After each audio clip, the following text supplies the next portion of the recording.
Okay, right. Well, I am an HPCC virgin. This is my first ever conference.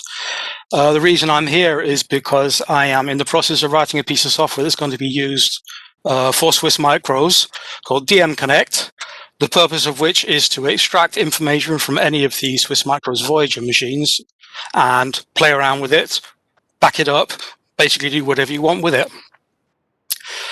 This started out as a personal project. I just wanted something to simplify writing programs, to simplify the firmware update process, and just make life easier for myself. But it started growing into something a lot more functionally complete, if you will, and it piqued the interest of Michael and David at Swiss Micros. And then if I'm here now, it's mainly the fault of Bob because he suggested that I present it. So if you think this is a stupid presentation, you can blame him, not me. So what is DMConnect?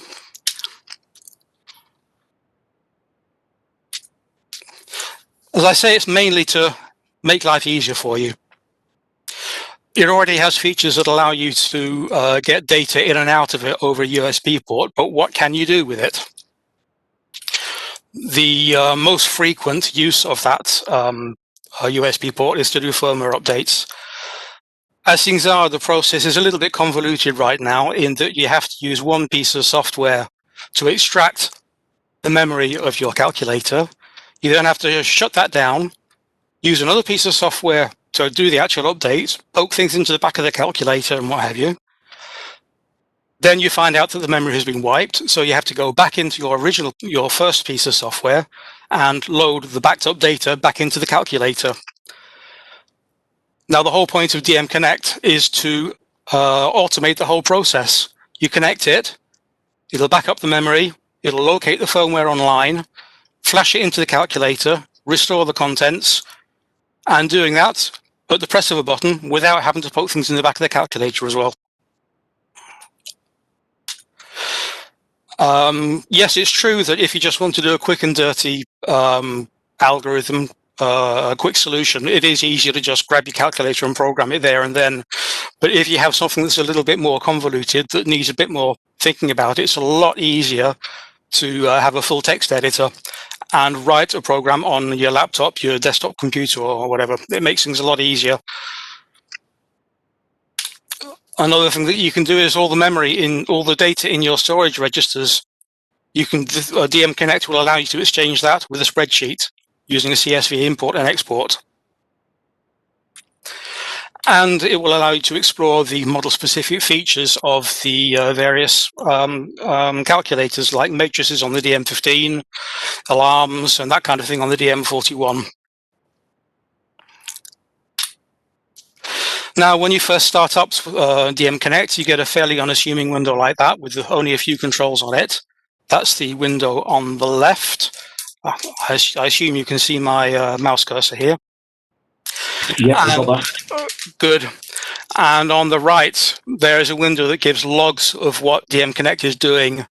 In particular, it can give you debug logs that would be useful for me if there's a problem, and it will help me track down what went wrong and where it went wrong. So the first thing you're going to want to do there is connect a calculator using a standard USB cable. And when you do that, you are asked which COM port it's on. It can't detect it automatically. If you have several COM ports, it's not going to know which one it is. But one thing that can do automatically is you can synchronize the real-time clock in the calculator to your computer's clock once the connection has been established. So you click on the connect button, and you get this dire warning of impending doom here, which is only intended to help you save a bit of battery power, because communicating with the computer over the serial port does use a fair amount of power. So the idea is that this will prompt you to just suck the data into your computer, save it into a file, and then work on that file. Once it's connected, you will see a few bits of information scroll through on the log screen, and you get a window similar to this, which shows the model of the calculator. It shows you which firmware version is running. it gives you the battery voltage, which can be useful. And note that the color of the indication here changes depending on the battery voltage. It goes green above 2.6 volts, down to orange if the battery's getting a little bit low, down to red if it really is low and it really needs replacing. You'll see down the bottom here, you have this, it shows the state, the memory state of the calculator, what we used to call the dump in actual fact. And you have a certain number of tabs here which show you which areas of the calculator you can explore.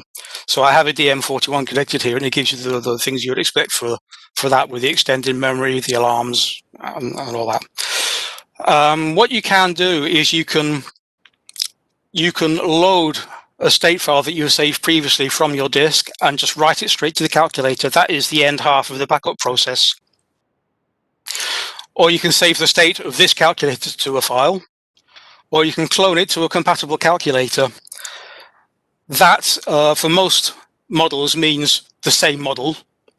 But in the case of the 15, we have 3 different models with different amounts of memory.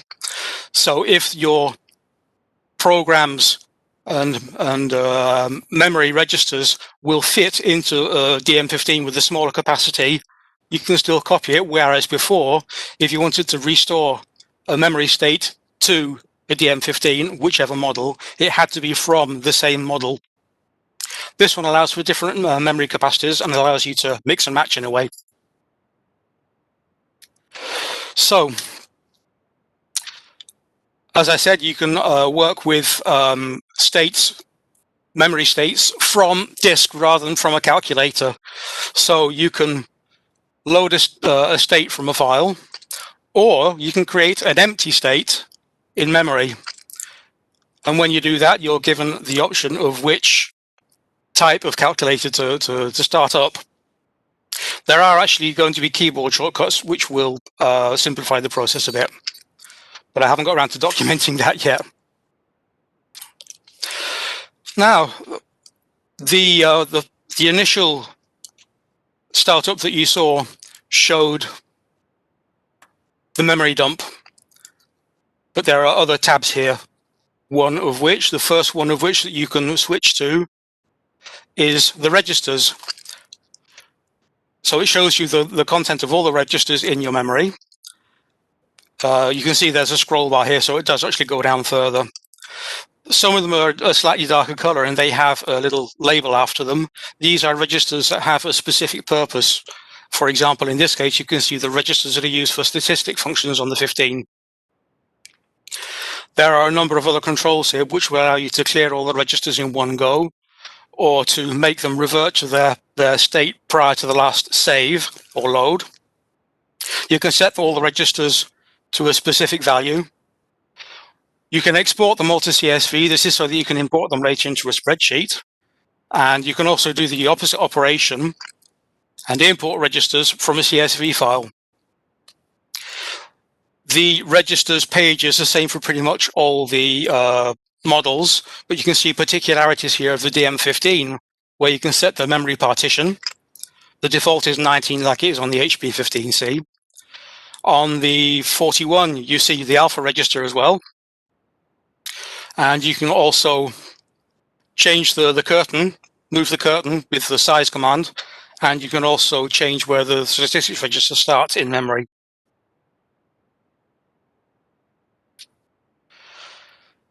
Next one is the stack and mode view. As you can see, I've already integrated the complex stack of the DM15. You don't get that on the others, obviously. There's a quick control here to clear the stack if need be, and you can modify the display modes that are used. So the display precision, angle mode, the decimal symbol. You can toggle it into user mode for the 15 and the 11. And yes, you can see the complex checkbox there. This is the interesting bit here where you get to program the calculator. You can see 3 list boxes here. One that shows the step number and the key codes as you would see it on the screen of the calculator. I've used the example of a DM16 here. The middle column is just the 8-bit code for that particular instruction that you see, and that is a text representation of the instruction itself. It keeps track of the current step in memory, and if you move this line here by single clicking on one, and I went forward there, didn't I, when I shouldn't have. If you single click on one of the lines, it will just select that particular program step and update the information in the calculator state. If you double click on any one of these three list boxes, it puts you into edit mode, where you can type your instructions, delete things, copy and paste from a text file elsewhere. But as far as text listings are concerned, you have a few helpers here. You can save the program, the currently compiled program that is in memory. Actually, that one should be grayed out in that mode. But there we are. This is untested software as yet. It's not released yet. You can insert a listing at the current cursor position, and I went forward again because I'm clicking on this. You can insert a listing at the current cursor position. So if you want to add a program that you already had from elsewhere, you can just insert it into there instead of replacing. Save the listing, obviously. And if you hit the compile button, it encodes your instructions and returns you to the view screen, where you can either save that program in binary form, or you can replace it if you want with another program that you've saved previously, or you can load or save the listing. And radical measure, you can clear the program space if you want to do that. The next tab is the flags. Not all machines have flags, obviously, but for those that do, you see this tab. And similarly to the memory registers, if a flag has a specific purpose, then that is noted down here. And also flags that it makes no sense to try and manipulate in a piece of software like this. They're grayed out, you can't change them. Now, there are obviously some model-specific features, which I'll briefly go through here. The DM12, which is the clone of the HP12C, obviously has financial registers. So that is what you see on this particular model. And you also have the wherewithal to change the payment mode, whether it becomes at the beginning of the period or the end of the period. And you can clear all the financial registers in one go if you need to. The DM15 has matrices and complex mode. The complex mode I showed you earlier on the stack view. But the matrices are interesting because it gives you a certain amount of information here, like the number of registers that are already tied up in matrices, how many are available. You can delete all of them in one go if you need be. This is where you set the dimensions of a matrix, either A, B, C, D, or E, depending on which tab you have active here. If the matrix is empty at one point and you set the number of rows and columns and click on dim, it will just create a new matrix with zeros in it that you can either fill with a specific value, or that is editable. You can just click on one of the cells and fill in the value that you want. You can load a matrix that you've saved previously, or save a matrix, or you can just clear one specific matrix. But the interesting bit is when you try and resize a matrix. If you recall, when you change the size of a matrix on an original HP15C, what happens is the cells are stored sequentially in memory. So if your number of rows changes, the values that are in the cells are going to move around into different rows and different columns. I implemented the option when resizing a matrix to use what I called fixed cell strategy, whereby whatever is in row 2, column 3, for example, will stay in row 2, column 3 if you expand it beyond that number of rows and columns.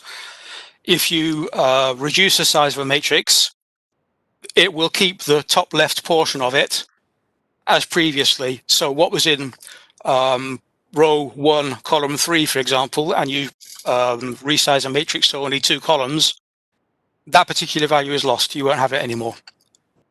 Previously, it would have gone into row 2, column 1, which could be confusing if that's not the kind of thing that you're expecting. You just have to always keep that in mind when you're resizing matrices on a DM15 or HP15C rather. Yes, I had fun implementing the various bit widths and the number base architecture on the DM16. That was fun, that. And one of the things that I tried to stick to with DMConnect is if it shows you values in a register, it is the value that is in the register, not necessarily how the calculator displays it. What I did here was I allowed display of numbers in hexadecimal, octal, binary, or decimal, depending on the mode that is selected on the stack and mode screen, with the exception, however, that if you're in binary mode and there are more than 16 digits in your word size, it makes no sense to have something half a mile long on screen, so I did make it revert to hexadecimal display. So as for the other ones, you can clear all the registers, change it back to what they were before the last save, import export registers, and this one here, this is what allows you to change the word size on the 16 from 1 all the way up to 64, as you can on the original, obviously. The word size that is shown here and the shown here are obviously kept in sync. You can also change the sign, how signs are handled with 2's complement, 1's complement, or unsigned, and any display of a value in decimal will be adjusted accordingly. It also performs the binary to float conversion that the 16 does by using the X and Y registers for an exponent and a mantissa when switching between float and binary. Interesting the way that it does that.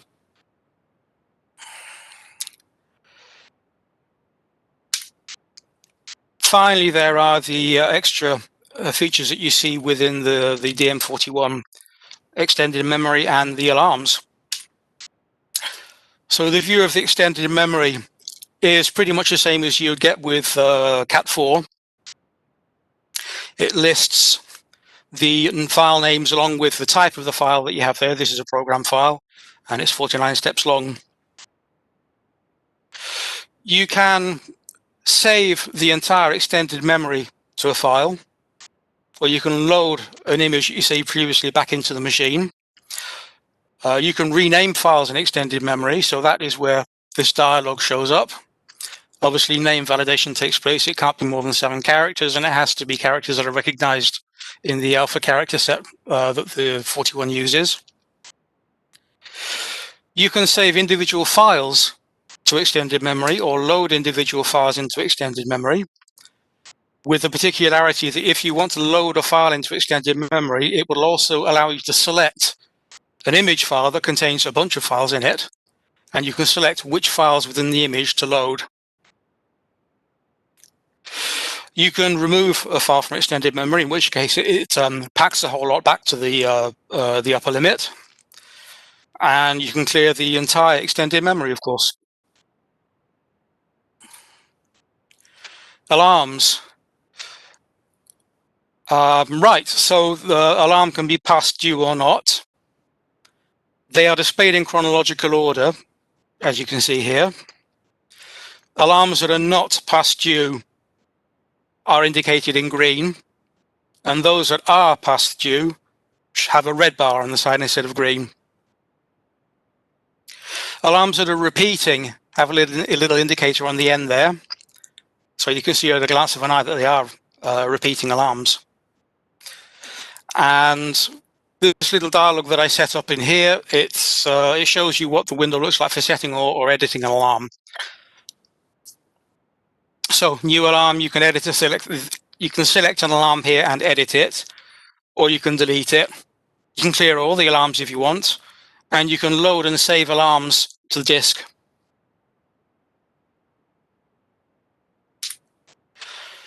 Now, this is not complete yet, and the roadmap to completion is...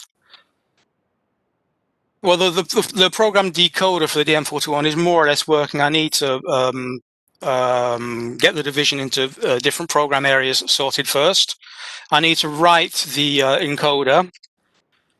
Firmware management for the Voyager machines. Right, we need what I call Beetlejuice support in the firmware, which I think is coming in version 31. And if you're wondering what on earth that is, if you remember the movie Beetlejuice, when you had to invoke his name 3 times for him to appear, this is similar to that in that you have to send the command bootloader 3 times to the calculator for it to go into bootloader mode so that I can upload the firmware.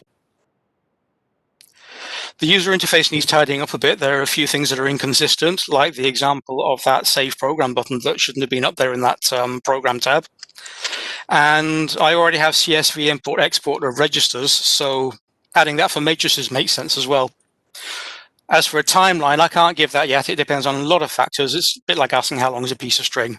So no ETA for that, unfortunately.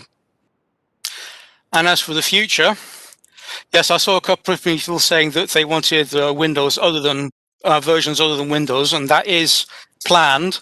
Currently, it's built against .NET 4.7.2, so yes, it is Windows only. And even mono emulation in Linux and Mac doesn't work, I'm afraid. It might work with Parallels on a Mac. I honestly don't know, but I can't try that out because I don't have a Mac. I'm planning eventually to switch it to a GTK Plus application, which would really be cross-platform, Windows, Linux, and Mac. And of course, I'm open to other ideas if anybody has any. So that is basically me done in 20 minutes, which is about the time that I was hoping it would take. So that's me. That's my horrible mugshot. And that is an email address where you can reach me if you have suggestions or if you want to blast me out of the water or whatever. So there we are. That's me. That's me done.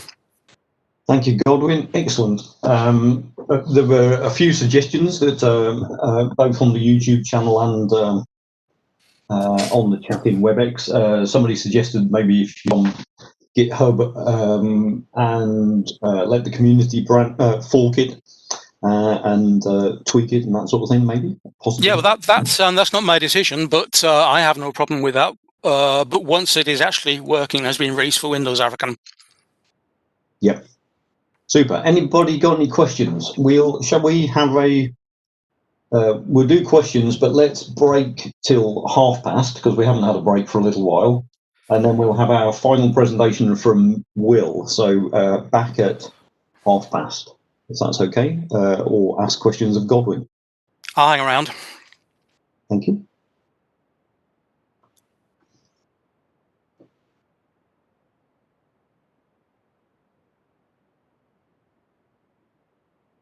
Godwin, Martin. Oh, sorry. If real-time running of the calculator is feasible. In other words, turning it into an emulator or simulator. Or communicating with it in real time, I suppose. Yes, yeah, not an emulator. It's running the machine itself. Tricky. It is doable, though. There are commands that we can issue on the serial console that would actually press the buttons calculators. Yes, that is possible. Because programming is always, missed it slightly. Okay, right. Okay, couple of changes. You maybe do 20 slight changes.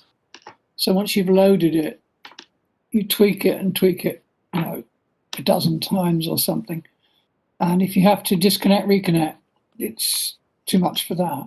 Well, you can leave it connected, but just turn the serial console off. Right, but you got to do that, yeah. So really, this is best as an archiver, really, isn't it? It's a very good archiver. Oh yeah. That is the main purpose of it. But then it basically sort of grew into what else can we do with that thing? Yeah, I have a DM41 now, which I've got a 41X now, so I'm not using it quite so much. But okay, what about yeah? That's that's a 41X, yeah, isn't it? I can't see from here. I'm sorry. Yeah, well. Yeah, that's a 41X, yeah. okay, could work on that as well. No, no, it couldn't. No, because the USB port is only mass memory mode. Right. Okay. So I'm the author of Nonpareil, which hasn't been updated in forever, and I wrote that using GTK Plus, which, as you pointed out, is cross-platform. And my ultimate discovery on that is GTK Plus does a very poor job of being cross-platform, and I can't recommend it. I nowadays for my programs use Qt, which is much better and truly does work very well cross-platform. The potential drawback of it, depending on what programming language you like, is Qt really only works well from either C++ or Python. It's not very usable from just plain C. Yeah, that's true. That and that is another possibility. I mean, I haven't actually started the conversion process yet, and I do intend to look at various different solutions and see which one works best. But the drawback of Qt is in the Linux world, at least, not that many people have it. Most people rely on GTK. It just means installing another bunch of libraries. That's all.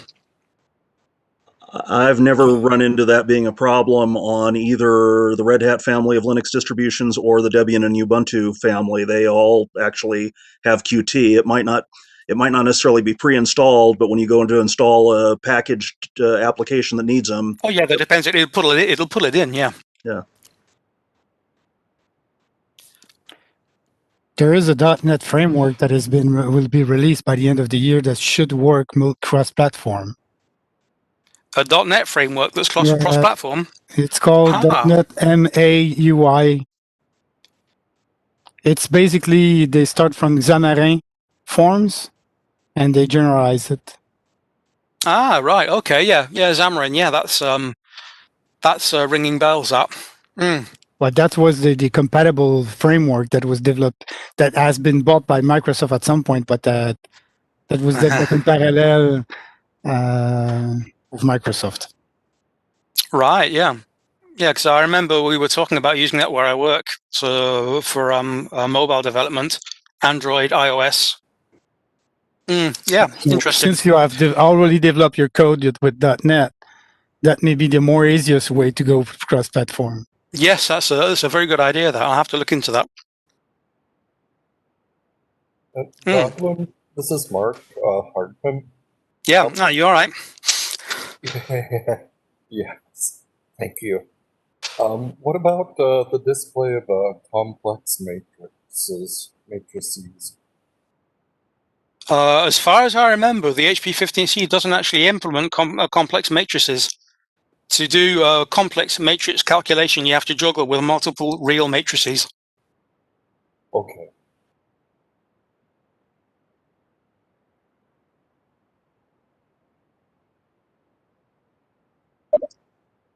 Thanks, Godwin. Excellent talk.